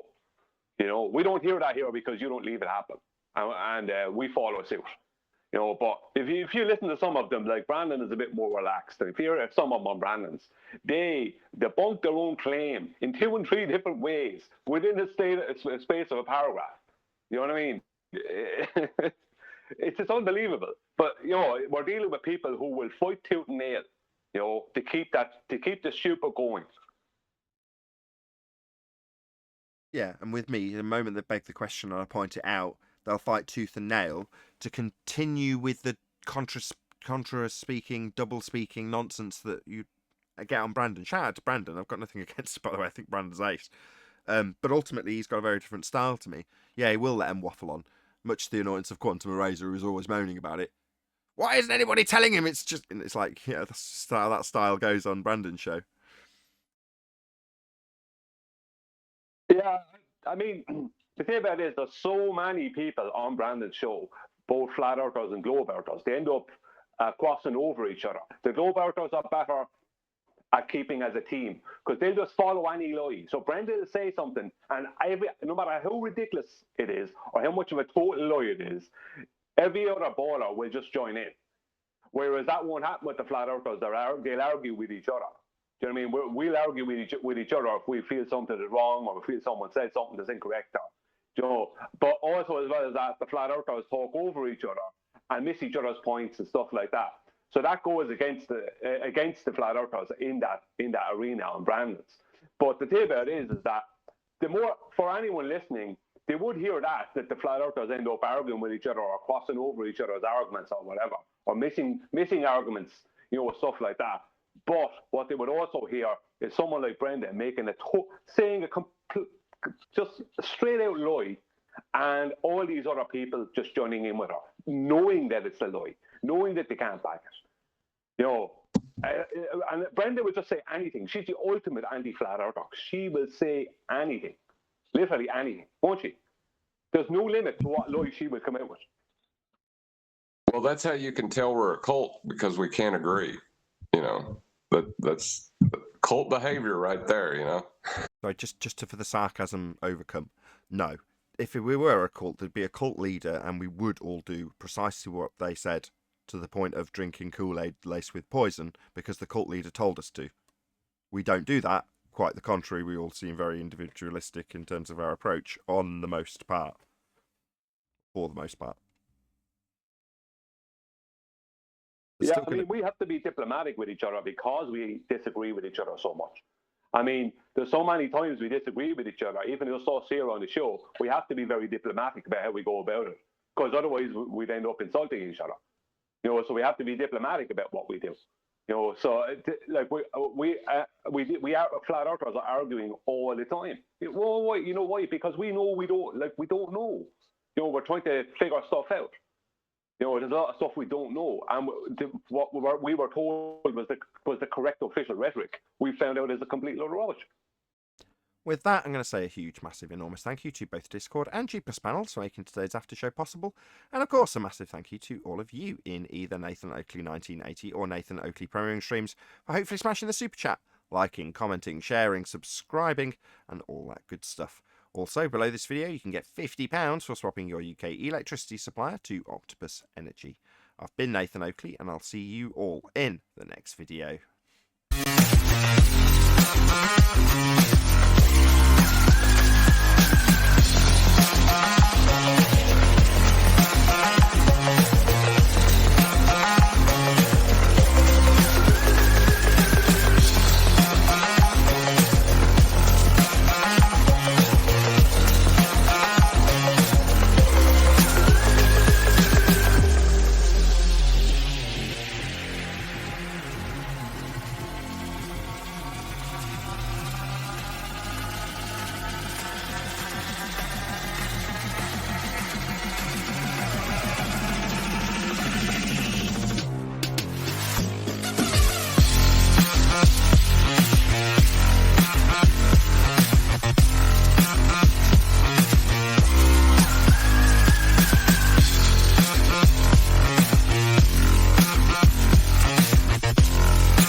What a lovely day!